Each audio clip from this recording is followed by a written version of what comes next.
ajibiwe maombi yake. Na kuomba ukutane na wanawake, ukutane na wanaume, ukutane na wasichana, ukutane na wavulana, ukutane na wazee, ukutane na watoto. Na kuomba Baba, boksi hili litawekwa mambo mengi. Kuna watu wataweka maombi ambayo ni siri ya moyo wao. Baba, ukayasome maombi haya. Na kila atakayeweka maombi hapa kwa mikono yake, akija kuweka maombi kwa mikono yake, ninakuomba Bwana usome maombi hayo. Ninakuomba Bwana usome maombi hayo, ili miujiza ikatendeke, mambo makubwa yakatendeke. Ninaliachilia boksi hili kuwa huru sasa, maana wewe Bwana utatuma malaika wa zamu atakaye kuwa akisoma. Maana kuanzia sasa watu watakuwa wakiandika prayer request zao wanapoziweka hapa Baba, kwa wakati wanapoonekana au wasipoonekana. Boksi hili ukalitendee miujiza kwa jina la Yesu Kristo. Amen. Amen. Amen. Elders, asante, endeleeni tukuliacha boksi hili hapa. Unajua kama Mackenzie yuko karibu hapa, hii mic sitaki kuweka karibu kwa sababu ya media, kwa hiyo utaiweka sawa. Na kwa hiyo ninataka niwaambie wasikilizaji ya kwamba nimeona watu wakimwamini wakiwa waumini ila hawamwamini Mungu.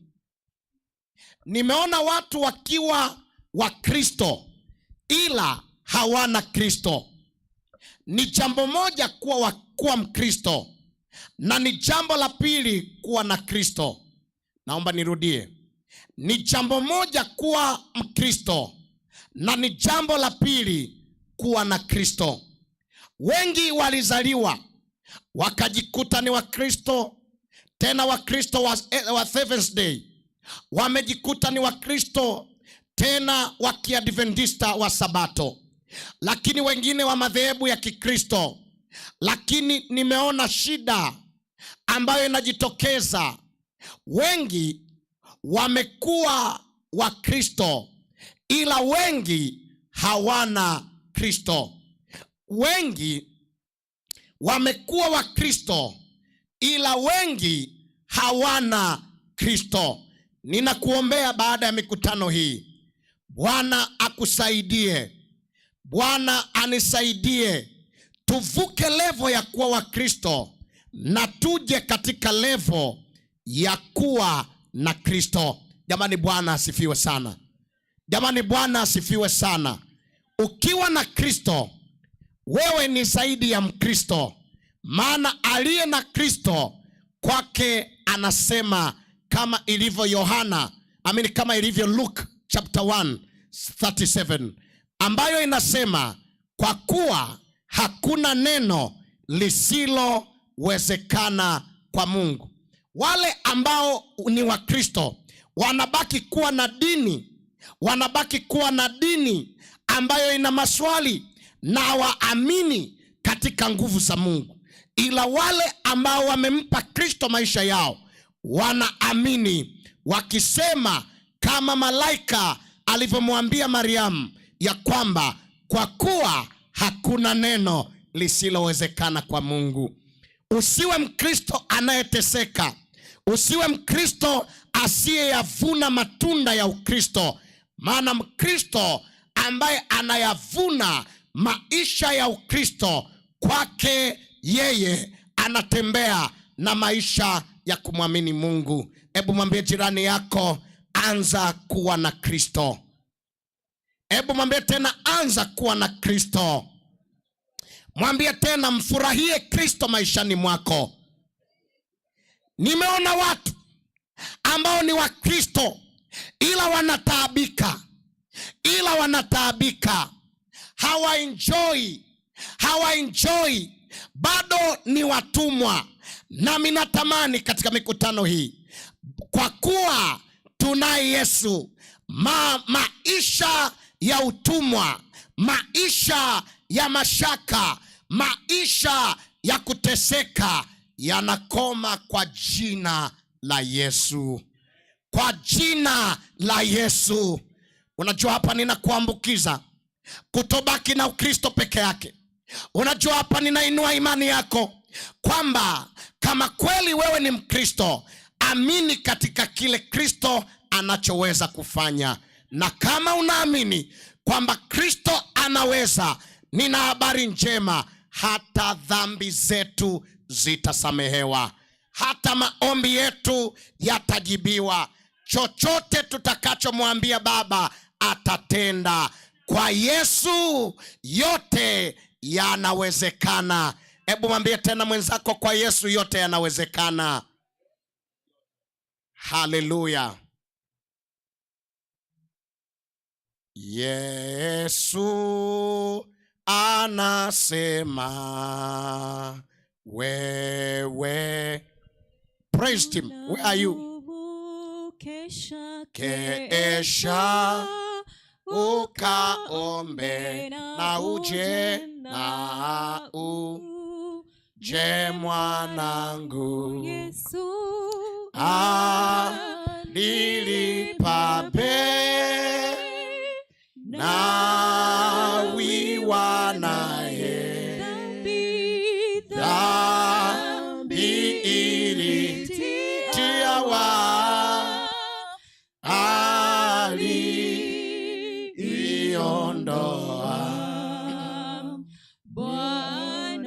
Bwana nimeona uwezo wako tu. Waweza takasa mioyo michafu. Yesu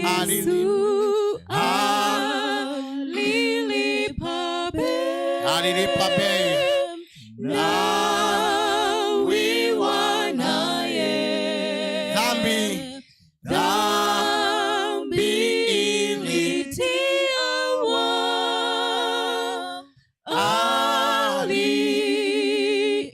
aliiondoa. Tusimame Bwana nimeona, tusimame. Bwana nimeona uwezo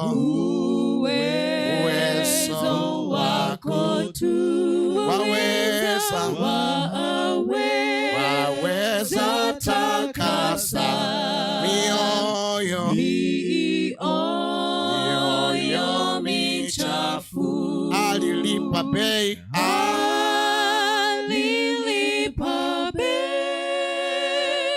na wiwa naye dhambi ilitiwa.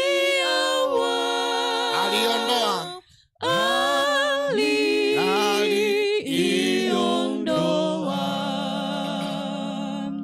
Sina kitu chema kudai neema. Hivi nitafua mavazi kwa damu. Alilipa bei. Yes, Jesus. Na wiwa naye dhambi ilitiwa. Aliondoa Yesu. Aliondoa. Ninaposimama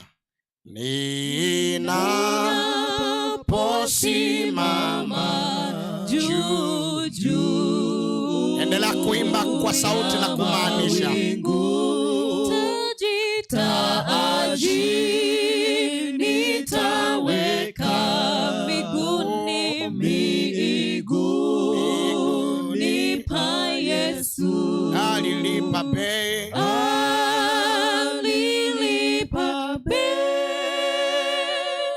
Na wiwa naye dhambi ilitia wa,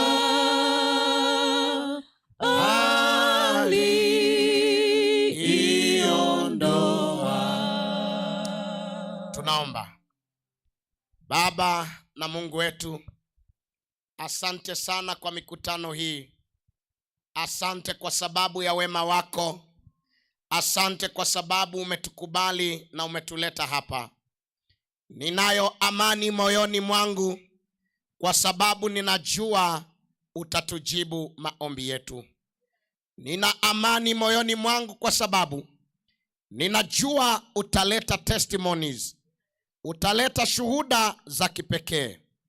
Na kama kuna mtu alikuwa Mkristo ila alitembea bila wewe Kristo, anza kufanyika kuwa rafiki wa karibu na yeye.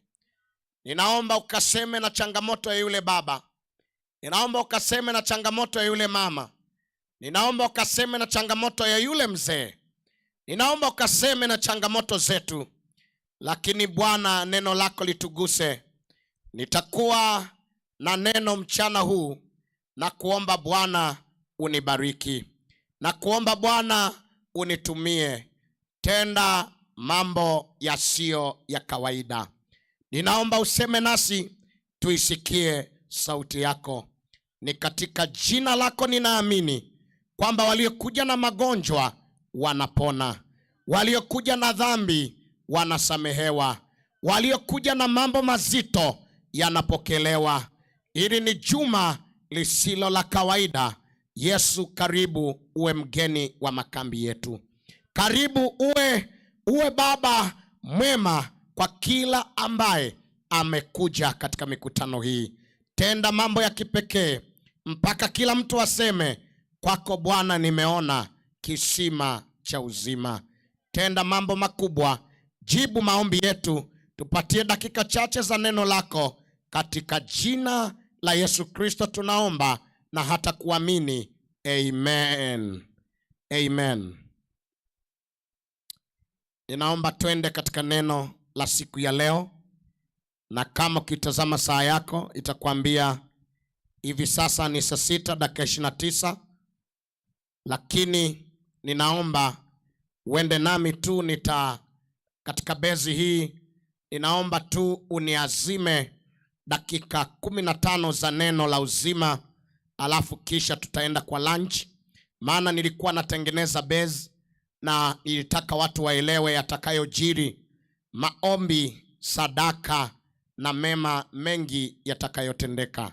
Bwana atutendee miujiza katika ibada ya siku ya leo. Karibuni tena ili tuumege mkate wa uzima. Ili tuumege mkate wa uzima. Bwana anataka aseme nasi. Bwana anataka aseme nami. Karibuni ili tusikie neno la Mungu. Na Biblia inatuambia, na tunakuwa na neno lenye kichwa kinachosema, nipate wapi mtu kama huyu? Nipate wapi mtu kama huyu? Bwana anataka aseme nasi kidogo kwa jina la Yesu. Amen. Baba, nitumie. Tiririsha mafundisho kadhaa hapa, maana unataka kuniagiza kusema, maana umeniita. Tenda jambo la kipekee kwa jina la Yesu Kristo. Amen. Andika na niwaalike kwamba kama ulikuwa yule msikilizaji ambaye anasikiliza tu na kuamini ameelewa, kuandika itakuwa msaada mkubwa sana. Neno linasema, nipate wapi mtu kama huyu? Naomba niseme katika mwanzo wa somo hili, dunia inatafuta mtu. Dunia ina shida na mtu. Na nipate wapi mtu kama huyu, au ni wapi mtu anapatikana? Hilo ndilo hitaji la dunia hii. Ngoja nianze pia na wale ambao wanasema ya kwamba unajua duniani hakuna kazi. Unajua sasa hivi Kenya hakuna kazi. Unajua sasa hivi kazi ni ngumu kupatikana. Mimi nataka niende kinyume na kauli hiyo, na ninataka nikuambie kazi zipo, ila mtu au watu wa kufanya kazi ndio hawapo. Najua hutanielewa. Unaniambia, mchungaji, mbona Kenya hii watu wanatembea, wanaenda ofisi mpaka ofisi, wanaenda wanatafuta kazi, na wewe unasema kazi sio shida, ila ni mtu wa kufanya kazi. Na mimi nataka nikuambie na nikuthibitishie ya kwamba kazi zipo, ila ambaye anatafutwa ni mtu ambaye ana sifa za kazi hiyo. Hebu Biblia tusaidie kuelewa.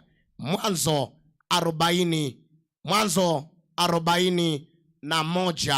mstari wa 38. Mwanzo 41 mstari wa 38. Hebu msomaji, naomba usome pale Mwanzo 41 mstari ule wa 38. Mungu anataka atoe siri na atuambie wazi kwamba anachotaka kwetu ni nini. Anachotaka kwetu ni nini? Natamani mtu mmoja anielewe. Na kwa sababu ninataka pia kueleweka, ninaomba tuisome Biblia. Msomaji, karibu. Biblia inasema Farao akawaambia watumwa wake, tupate wapi mtu kama huyu? Madam, box utaiweka mbele ya speaker hizo ili niweze Asante sana Obed. Hebu basi turudi pale. Biblia inasemaje? Biblia inasema Farao akawaambia watumwa wake,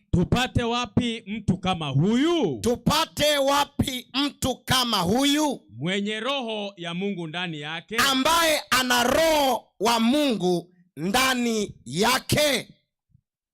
Biblia inasema Farao akamuuliza au akawauliza watumishi wake, walikuweko katika ofisi zake. Na unajua ofisi ya mfalme ni kama ofisi ya rais, ambaye anaweza kuwa ni Rais Ruto ama rais mwingine yeyote, Samia Hassan Suluhu, ama akawa kiongozi yeyote. Anaweza kuwa sub county chief, anaweza kuwa governor, anaweza kuwa kiongozi yeyote. Kumbe viongozi wanaweza kuwa na subordinates, wanaweza kuwa na watu ambao wanafanya kazi nao, lakini katikati ya hao watu ambao wanafanya kazi hajaona hata mmoja ambaye anaupendeza na kuugusa moyo wake. Natamani mtu anielewe. Farao ana watu wengi mno ambao wanafanya naye kazi, ambao wamejaa kwenye ofisi, lakini hatoi praise kwa hawa ambao wanafanya kazi na yeye. Wako wengi. Ni kama leo akusanye Rais Ruto, alete watu wote ambao wanafanya kazi kwenye ofisi zake, alafu awakusanye, alafu anapowakusanya hawaoni wao, ila anaona mtu mwingine ambaye hata bado hajapata kazi, na aseme mbele zao, tupate wapi mtu kama huyu? Biblia inaposema hivi, inataka mtu mmoja aelewe. Wakati vijana kama wewe wanatafuta kazi, wakati watu wanatembea na bahasha, wakati watu wanahangaika kutafuta kazi, wako wenye kazi na tena wameajiriwa, ila wamekosa sifa njema, wamekosa tabia njema. Na mimi nataka niwaambie ambao wana kazi na ambao hawana kazi, shida sio kazi. agenda siyo kazi. Agenda ni mtu anayefanya kazi. Kama unanielewa, punga mkono namna hii. Kwa hiyo anayefanya kazi na ambaye ana roho wa Mungu, ambaye ana Mungu ndani yake, huyo ndiye anatafutwa. Obedi, ninataka nikuhakikishie, mwalimu mkuu wa ile shule ambayo unafundisha atakapokutana na mwalimu ambaye ana roho wa Mungu, anaweza akawaona wote kuwa wa kawaida, ila atakapoona roho wa Mungu ndani ya mtu ambaye hayuko katika safu yake na ni mwalimu kama wewe, atasema huyu nimempenda, nipate wapi mtu kama huyu? Badala ya yeye kutafuta kazi, kazi inamtafuta. Kama unanielewa, punga mkono namna hii. Ninajua ulimwengu unatafuta kazi. Tupate wapi mtu kama huyu? Tupate wapi mtu kama huyu ambaye ana vyeti, ana makaratasi kama wengine, ambaye ana sifa kama za wengine za ufaulu, ila hapa anatafutwa mtu ambaye roho wa Mungu yuko ndani yake. Nina habari njema, katikati ya wanaotafuta kazi kama wewe, wenye sifa kama za kwa, nakuja wanasema pastor niombee, ninataka kuja wanasema pastor niombee, ninatafuta mwanamke ambaye ana roho wa Mungu. Kumbe pamoja na wanawake kuwa wengi ambao hawajaolewa, wanaume bado wanatafuta mmoja ambaye ana roho wa Mungu, mwanamke ambaye hatakuwa kichomi, hatakuwa kero, hatakuwa balaa katikati ya wasichana mliojaa kwenye kambi hili, ili wanaume wajigonge wakutafute wao. Yani wanaomba kukupata. Sio umbile litakalofanya uolewe, sio uzuri utakaofanya uolewe. Bwana anataka baada ya kambi hili upatikane wewe msichana ambaye una roho wa Mungu ndani yako. Hivi kuna mtu ananielewa? Au watu wa Mungu mnachelewa kuelewa? Nasema hivi, akipatikana msichana ambaye ana roho wa Mungu, atawaacha wanaodhani kwamba wana maumbile, wana mvuto, wamesoma, watabaki kuchezewa.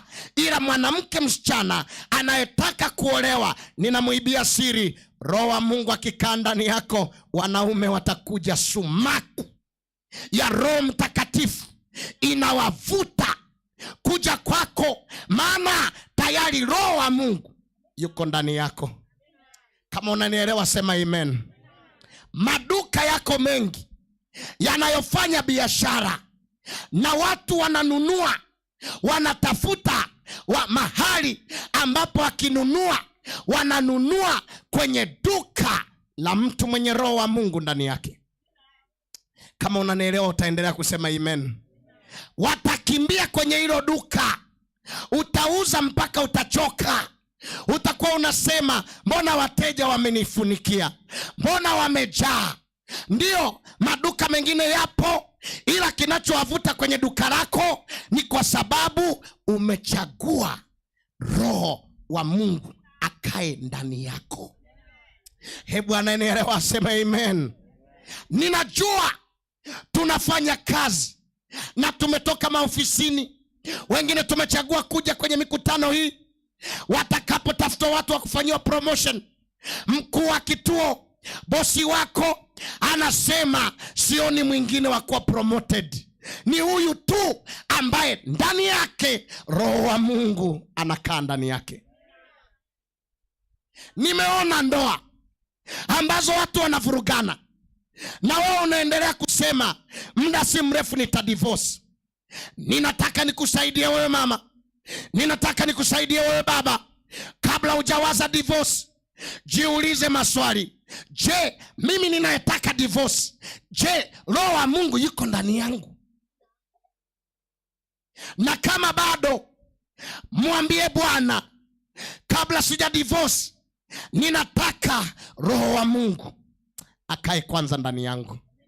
Na ninataka nikuambie, akishakaa ndani yako hakuna tena divorce. Maana hata mwanaume akiwa mkora, akiwa mbabe, lakini akaishi harufu ya Roho wa Mungu ndani yako, yule Roho aliye ndani yako atambadilisha hata kabla hujasema jambo. Ninaambukiza spirit. Tupate wapi mtu kama huyu ambaye Roho wa Mungu anakaa ndani yake? Hivi kuna watu wananifuatilia hapa na ndio wanampa Mungu amina hii imekaa. Nasema hivi, habari hapa ni Roho wa Mungu. Roho wa Mungu. Na mimi sisemi kwamba Roho wa Mungu anapatikana kwenye tai au anapatikana kwa kuitwa mchungaji, kuitwa church elder, kuitwa majina, kupewa vyeo kanisani. Haipatikani hivi hivi. Anatafutwa mtu baada ya kambi hili ambaye anachagua, ambaye atasema mimi nimechagua Roho wa Mungu akae ndani yangu. Hebu mwambie jirani yako, Roho wa Mungu akae ndani yako. Hivi unamwambia kweli? Mwambie tena, Roho wa Mungu akae ndani yako. Hebu mwambie tena, Roho wa Mungu akae ndani yako. Natamani Roho wa Mungu akae ndani yetu baada ya kambi hili, ili tutoke tukiwa na nguvu, ili tutoke tukiwa wasio wa kawaida. Dunia imetudharau, dunia inatukandamiza, mateso yametuandama, maana tunatembea na Ukristo wa nguvu zetu na hatutembei na Roho wa Mungu. Ila baada ya kambi hili na kuomba Bwana niwe yule mchungaji ambaye Roho wa Mungu anakaa ndani yangu. Roho wa Mungu kukaa ndani yetu, hawezi kuja tu, hawezi akajiingiza tu, hawezi akakaa tu. Genesis 39:21. Mtaniwia radhi kidogo tu. Hata hivyo, tukishatengeneza msingi, introductions zitakuwa zimeenda. Haya, twende pale. Biblia inasema lakini Bwana akawa pamoja na Yusufu. Lakini Bwana akawa pamoja na Yusufu, akamfadhili, akampa kibali machoni pa mkuu wa gereza. Akampa nini tena? Jamani, akampa nini tena? Kibali machoni pa nani? Pa mkuu wa gereza. Wa mkuu wa gereza. Nina habari njema katika wanakambi wa Better Living Getembe. Nina habari njema kwa wenyeji na wageni mliokuja hapa. Bwana alikuwa pamoja na Yusufu, alafu Bwana akampa Yusufu kibali, Bwana akamfadhili. Nina habari njema ya kipekee. Baada ya makambi haya, ninaomba Bwana aanze kuwa pamoja na wewe. Ninaomba Bwana aanze kuwa pamoja na wewe. Bwana akiwa pamoja na sisi, tunapata kibali, tunapata neema.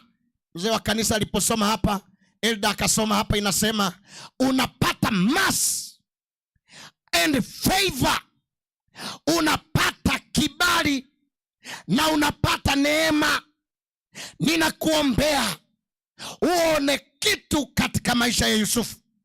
Wengi wanasimulia habari za Yusufu, lakini Yusufu akapata kibali, akapata neema machoni pa macho ya mkuu wa gereza. Amemfunga, yuko kwenye gereza, lakini hata gerezani anapata kibali. Na ninaona watu ambao wanasema niko kwenye mateso. Mateso yapo, ila kama tutaingia kwenye mateso pamoja na Bwana, na huko katikati ya mateso tukawa na kibali, tukawa na neema, tukawa na favor and mercy. Katikati ya hiyo changamoto, kama ilivyokuwa changamoto ya kuwa gerezani kwa Yusufu, huko kwenye changamoto kibali kinatutembelea. Hivi mnanielewa kweli? Kibali kinatutembelea. Jamani, Bwana asifiwe. Hebu wangapi wanasema Bwana, nataka kupata kibali? Nikajiuliza maswali haya, Mwinjilisti Robinson, maana nataka tuombe na hawa watu wa Mungu. Kwani Yusufu alipataje kibali? Kwa nini mfalme Farao aseme tupate wapi mtu kama huyu? Ninaomba unisomee Mwanzo 40 fungu la 8. Endelea kunielewa hatua kwa hatua. Biblia inasema wakamwambia, tumeota ndoto, wala hapana awezaye kuifasiri. Yusufu akawaambia, kufasiri si kazi ya Mungu? Je, kufasiri si ni kazi ya Mungu? Tafadhalini mniambie. Tulia pale. Yusufu ameona watu wanataabika, hawaelewi maana ya ndoto walioota. Yusufu anawaona na wanamwambia Yusufu, tumeshindwa kutafsiri ndoto. Yusufu akawaambia, hebu tuseme akawaambia, hebu tuseme tena akawaambia. Akawaambiaje? Akawaambia, je, kutafsiri sio kazi ya Mungu? Ninaona mtu ananiambia, Pastor, naomba uniombee kwenye hili kambi, mbona siolewi? Na mimi nakuambia, je, kuolewa sio kazi ya Mungu?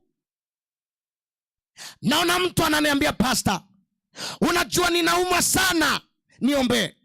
Nami nakuuliza swali kama Yusufu, je, kupona au kuponya sio kazi ya Mungu? Naona mtu ananiambia, Pastor, biashara yangu haiendi sawa. Nami nakuambia, anayeweka baraka za biashara, je, sio kazi ya Mungu? Yusufu anaona kwake yeye kila kitu kinatoka kwa Bwana. Anaona lolote lililoko mbele yake ni kazi ya Mungu. Ninakutangazia kwenye makambi haya, hata hiyo changamoto ulio nayo sio mimi ninayeweza, ila nakuambia kama kwa Yusufu ni kazi ya Mungu. Nasema tena, hiyo ni kazi ya Mungu. Na Yusufu akawaambia, tafadhalini niambieni. Hawaambii wamwambie yeye. Na nimeona wachungaji wengi baada ya Mungu kutenda miujiza kupitia kwao, wanataka wao wainuliwe. Ila mimi nakuambia, lolote Bwana atakalotenda katika mikutano hii ni kazi ya Mungu. Narudia tena, ni kazi ya Mungu. Na nimekuja tu kufungua mlango, kuruhusu kazi ya Mungu itendeke. Jamani, kazi ya Mungu itendeke. Wenda alitafutwa mtu ambaye atafungua kazi ya Mungu. Na mimi nimekuja Better Living Getembe kuambia kwamba kama kazi ni ya Mungu, kwa Mungu hakuna neno lisilowezekana. Kama unanielewa tena, punga mkono namna hii. Kwa hiyo Yusufu anatembea na Mungu kwa sababu mama yangu Lucy anatembea na Mungu kwa sababu Yusufu kwake yeye kila kitu ni Mungu. Akiulizwa changamoto hii anasema Mungu. Hebu tumwangalie tena Yusufu anasema Mungu wakati gani? Mwanzo 41 fungu la 16. Biblia inasema Yusufu akamjibu Farao akisema, Yusufu akamjibu Farao akisema, si mimi. Sio mimi. Mungu atampa Farao majibu ya amani. Sio mimi, ila Mungu atampa Farao majibu ya amani. Nami nataka niwaambie wana Better Living Getembe, ninamwamini Mungu, lakini ninaomba niwaambie atakayotenda hapa sio mimi, ila ni Mungu. Nasema tena, ila ni Mungu. Na kuambukiza hii spirit ili Mungu awe na wewe, ili Mungu akupe kibali, akupe neema, mpaka watu wanakuangalia, wanamwangalia, yaani wafike hatua wamwangalie Mackenzie anavyofanya, anavyomtanguliza Mungu, waseme Mackenzie, tupate wapi mtu kama huyu ambaye roho wa Mungu anakaa ndani yake. Wale ambao roho wa Mungu anakaa ndani yao, come on, hawa ni wale ambao lolote kwao haliendi kama Mungu hajaulizwa. Jamani, Bwana asifiwe. Jamani, Bwana asifiwe. Wakitaka kulima, Mungu. Wakitaka biashara, Mungu. Wakitaka kusafiri, Mungu. Wakianza asubuhi siku, Mungu. Wakitaka kulala, Mungu. Wanaenda kuongea na mtu, wanaomba, Mungu. Kila wanachofanya, Mungu. It was not only easy for Joseph to be with Jesus, to be with God. It is when and only when Joseph asked and understood and he recognized the presence of God in his life. Mungu anaweza, anatamani akae na sisi, ila hawezi kuja kwa kutaka kwake. Anataka aje tunapomhitaji. Anayenielewa aseme amen. Ninatamani umhitaji Yesu. Ninahitaji kiburi chako kishuke. Usiwe yule mzee wa kanisa ambaye unataka watu wakuone wewe, ila utataka Mungu aonekane. Usiwe yule church member ambaye unataka watu wakuone, ila kwenye kila jambo watu wamuone Bwana, mpaka waseme tutapata wapi mtu kama huyu. Jamani, Bwana asifiwe sana. Jamani, Bwana asifiwe sana. Kana kwamba haitoshi, nataka nikuinue na neno hili kwa mafungu haya mafupi mno. Nikuombee sasa. Mwanzo hiyo sura ni hizo mbili nacheza nazo, kama sio tatu. Naomba usome tu hiyo Mwanzo sura ya 40. Mwanzo sura ya 40 fungu la 14 na 15. Baada ya kuwa kumbuka hapa Yusufu amemjibu mnyweshaji na waokaji na wafungwa kwamba kwani kutafsiri ndoto si ni kazi ya Mungu? Lakini baadaye anamwambia Farao, baada ya kuwa hao alishawatafsiria, wameona majibu yao, wamehakikisha kwamba huyu jamaa ana karama hiyo, bado haji kwa Farao kujigamba. Anajinyenyekeza, anamwambia Farao, sio mimi niliwatafsiria hao, ni Mungu. Jamani, ni Mungu. Naomba sasa usome. Farao Yusufu anamtafsiria mnyweshaji na mwokaji, lakini baada ya kuwatafsiria ndoto anamwambiaje yule mnyweshaji kwamba nimeota kwamba ule mzabibu, na tafsiri ule mzabibu pamoja na ile juisi uliyoiminya na kile kikombe, utatoka wewe gerezani, utaenda kupanda cheo, na ukipanda cheo utakuwa mtu mkubwa. Anamwambia sasa, kwa kuwa nimekutafsiria ndoto, naomba unikumbuke. Hebu tusome pale. Ila unikumbuke mimi utakapopata mema, ukanifanyie fadhili na kuomba.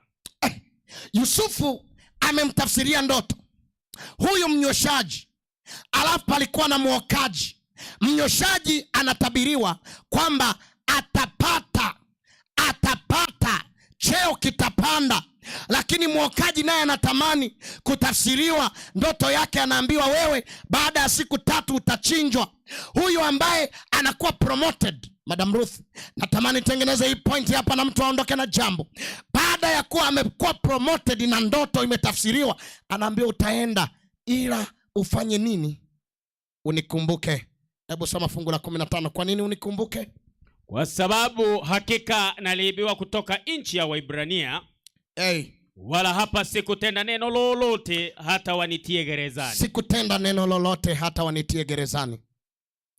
Yusufu anaona ndoto, anaitafsiri, anaeleza kwamba unaenda juu, unaenda kufanikiwa, unaenda kupata cheo. Naomba unikumbuke, mimi ni mtumwa, nilinunuliwa, nililetwa hapa, ninapitia shida, niko gerezani, hata sio kosa langu kwa hapa. Naomba unikumbuke. Kuna watu ambao wako mbele yetu na tulikuwa nao level moja, ila Mungu amewapa neema kidogo. Kwa kuwa hawana roho wa Mungu, wanatusahau. Hebu tuhakikishe alimkumbuka au alimsahau. Fungu la 23 sura hiyo ya Mwanzo 40. Lakini huyo mkuu wa wanyweshaji hakumkumbuka Yusufu. Alimsahau. Jamaa ametabiriwa, amepata majibu ya ndoto, amepata cheo, amefanikiwa, akasahau, akamsahau Yusufu. Usibabaike watu wanapokusahau. Usihangaike watu wanapokusahau. Leo ameenda Marekani, wamekusahau. Leo amepata nyumba, wamekusahau. Leo wamepata mke, wamekudharau wewe ambaye hujaoa. Leo wana maisha, wamekusahau. Usibabaike, usiteseke na watu ambao uliwasomesha, ambao uliwasaidia. Leo mambo yao yamekaa sawa, leo wanaishi vizuri. Kama roho wa Mungu yuko ndani yako, kama una neema, kama una kibali, hata wakikusahau Mungu atakukumbuka. Hebu nikubalie kuelewa hili. Hata wakikusahau Mungu atakukumbuka. Kuna watu wametusahau. Kuna watu wameanza madharau. Kuna watu wameanza mambo ya ajabu. Alipopewa kuwa church elder akasahau kwamba yeye ni mtu wa kawaida. Alipopewa kagari akasahau alitembea kwa miguu. Alipopewa nyumba akasahau alirent kama mimi na wewe. Alipopewa kazi akasahau hatukuwa na kazi pamoja, akasahau. Kuna watu wanatusahau. Nina habari njema, wakitusahau Mungu atatukumbuka. Itegemea amina kubwa. Wakitusahau Mungu atatukumbuka. Jamani, Mungu atatukumbuka. Hebu kama unanielewa punga mkono namna hii. Jamani, haleluya. Yusufu akasahauliwa. Ninamuona Mungu wakati watu wametusahau. Wakati watu wametusahau. Ndio maana Mwanzo sura ya 41 fungu lile la 8. Ninapoenda kuambia hili fungu la 8 inasemaje? Hata asubuhi roho yake ikafadhaika. Ndio. Akapeleka watu kuwaita waganga wote wa Misri. Akawaita waganga wa Misri na watu wote wenye hekima walioko. Farao akawahadithia ndoto yake. Farao akatoa hadithi ya ndoto. Wala hakuna aliyeweza kumfasiria Farao mambo. Hakuna aliyeweza kutoa tafsiri. Basi mkuu wa wanyweshaji akamwambia Farao. Akisema, na yakumbuka makosa yangu leo. Sikia. Alimsahau jamaa. Mnyweshaji alikuwa na cheo, alikuwa na enjoy huko, akamsahau Yusufu gerezani. Changamoto ilipokuja, waganga wote wameshindwa, kila mtu ameshindwa, hata huyu mnyweshaji naye ameshindwa. Changamoto ikafanya Yusufu akumbukwe. Yusufu akumbukwe.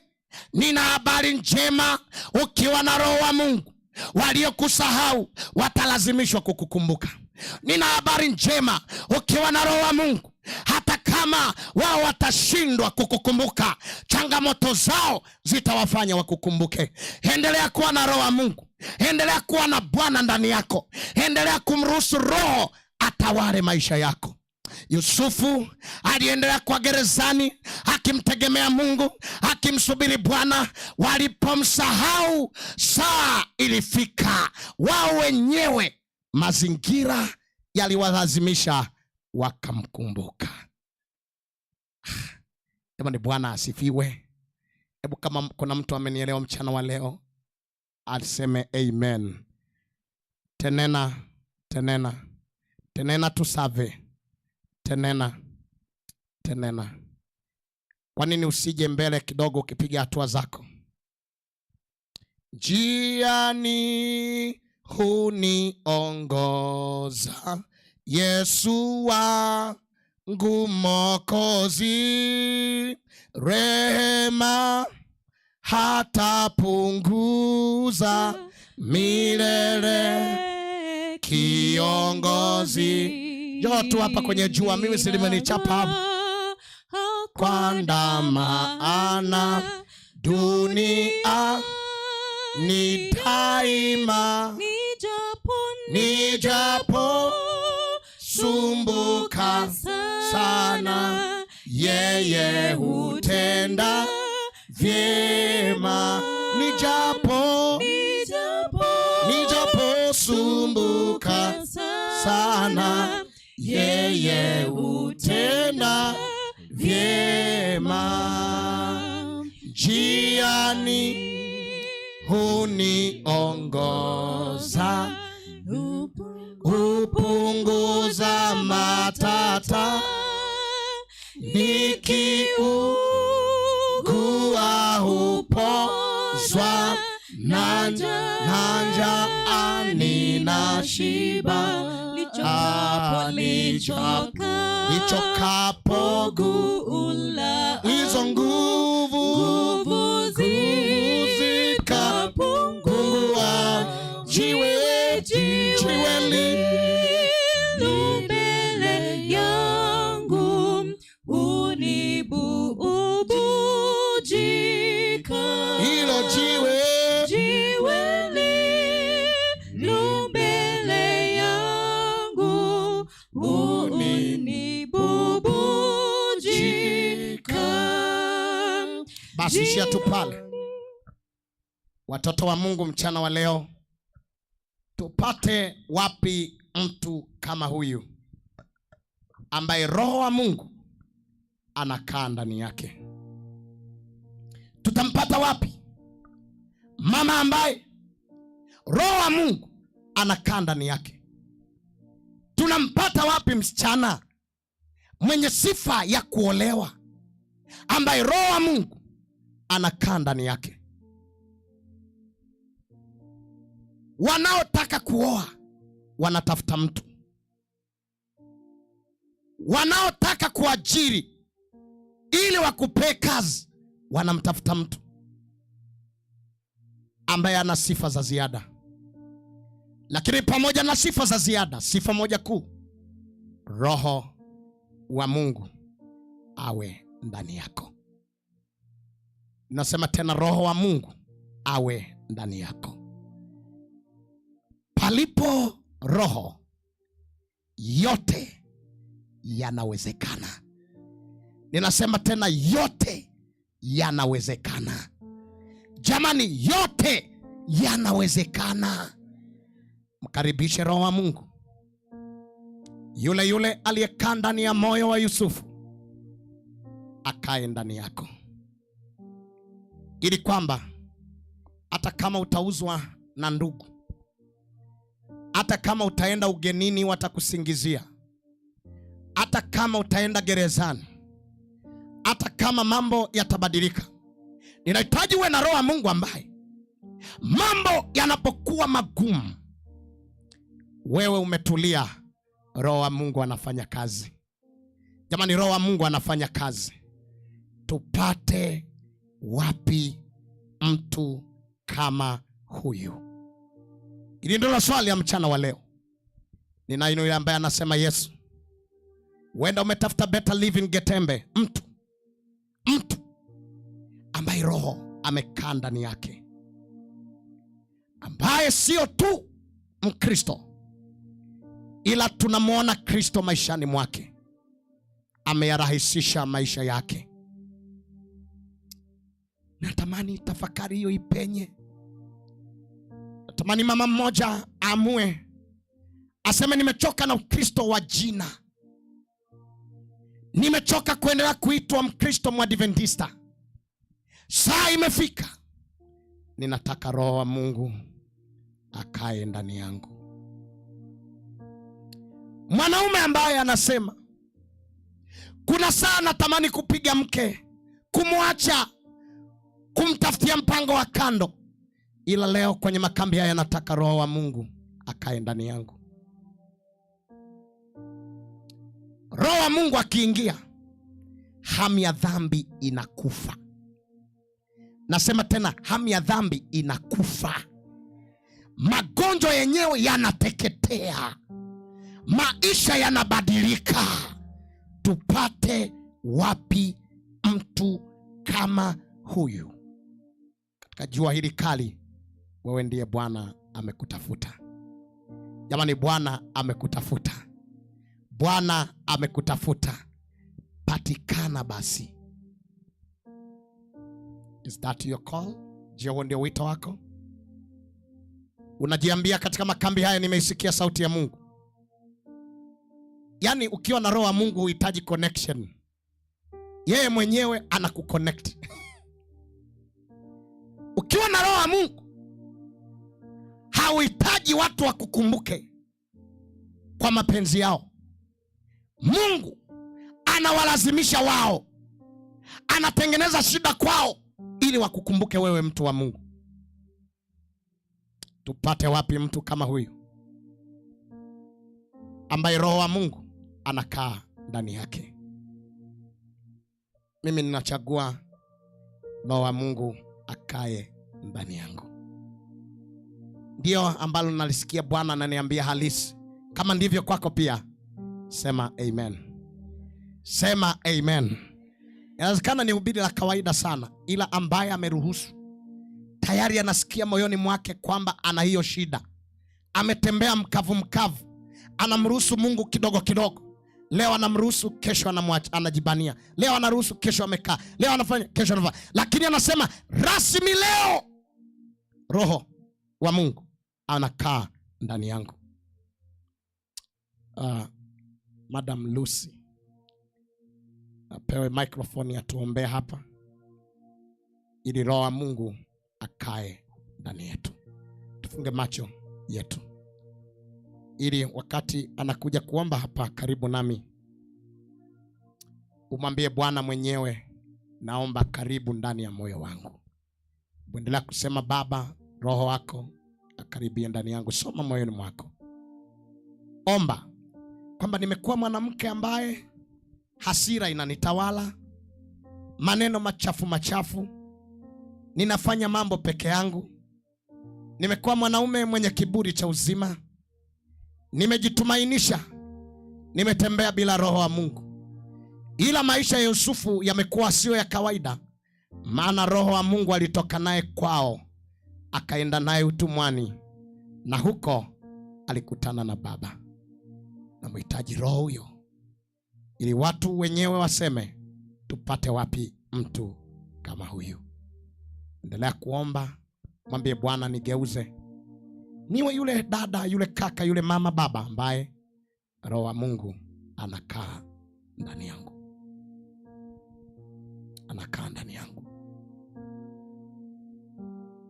Rafiki yangu, njoo atukuomba. Madamu utaomba kwa ajili ya wanaume na vijana wa kiume, Roho wa Mungu akae ndani yao. Mtumishi wa Mungu, wewe utakuja hapa, utaomba kwa ajili ya wanawake na wasichana. Maombi yetu mafupi mafupi yenye nguvu. Roho wa Bwana aanze kukaa. akikaa hata ili kambi hatutapata viti. Watu watakaa chini kwa sababu watakuwa wengi. Maana huyo Roho anatusukuma kwenda na kuita watu kuja ili tuokolewe na familia zetu. Wokovu umerahisishwa. Bwana aendelee kusema nawe. Njoo Roho Mtukufu, uoshe moyo wangu, utakase nia yangu. Njoo nijaze sasa Roho Mtukufu. Bwana njoo nijaze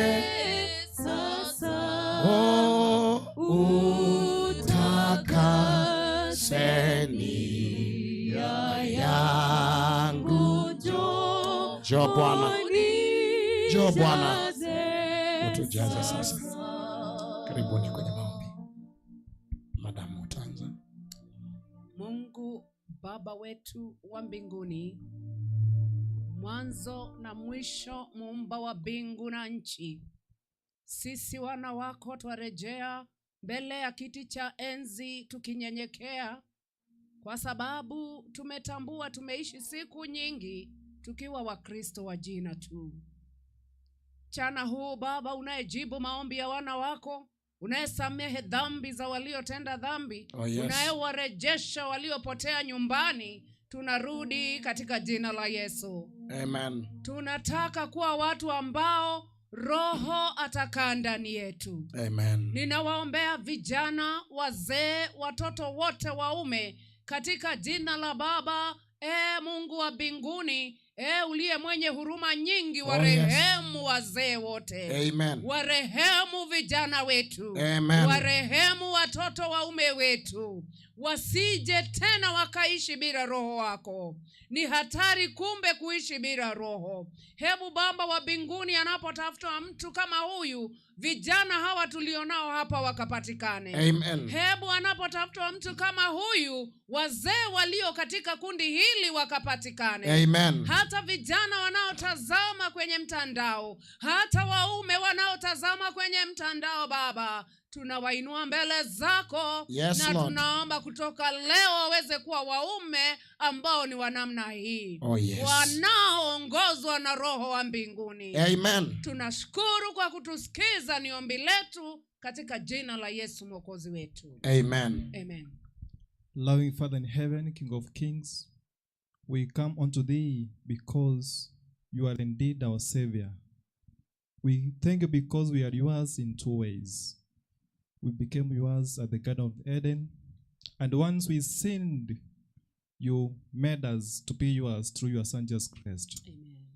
We thank you because you have been faithful to us since the last year's camp meetings, and you have brought us this year by telling us that indeed salvation has made simplified unto us. Oh yes. Jesus. Father in heaven, we commit all the gates of this camp meeting unto you, Father. May you guide them. Also our speaker who has spoken to us, your man, Pastor Fadil, may you use him in a special way throughout the week, in order, Father, may men may come to thee and say indeed they have seen your hand working unto them, Father. Amen. We commit all the children unto thee, all the youths, all the women, and all the men of this congregation, Father, unto thee, that, Father, may have to give us the spirit of discernment, in order by the end, Father, we may have to say that we have seen your hand, Father. Amen. And our main prayer and desire is that once we get to heaven, God is going to tell us that we have reached this far because the Spirit of God was in us. Amen. Guide us and be with us in this camp meeting. This is my prayer in Jesus' name. Amen. Ukiwa umesimama tu hivi, ukiniuliza leo tumejifunza nini, nitakwambia wokovu umerahisishwa. Lakini changamoto ya kwa nini hatuupati wokovu ni kwa sababu moja kubwa. hatujafungua mioyo ili yule roho aliyeachwa na Kristo ayaongoze maisha yetu. Na kama tu ataingia, wokovu kwetu umerahisishwa. Jamani, umerahisishwa. Wapendwa, wokovu umerahisishwa. Salvation is beyond simplified, beyond simplifications. And I announce with all power, it is through Holy Spirit, who many doubt of him and his presence, we can simplify our salvation. Wako watu wameinuka huko, hawataki Roho Mtakatifu, wanamkataa. Ila mimi nakwambia, Roho asipokaa ndani yetu, kumbe Roho Mtakatifu hajaanzia Agano Jipya, tangu Agano la Kale. Tukimpokea huyo, salvation is simplified. And not only salvation, hata maisha yetu yatakuwa yamerahisishwa, kama tulivyojifunza kwa Yusufu. May God bless you. In the evening, I do also do a sermonate. Na kuaga na sermonate hivi, njoo tena nitamega kipengele cha pili cha Yusufu. Leo na jioni nitamaliza Yusufu, alafu kesho ninaingia kwa dada mmoja anaitwa Rispa.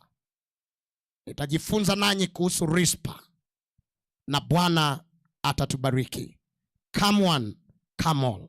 May God bless you in Jesus' name. Amen.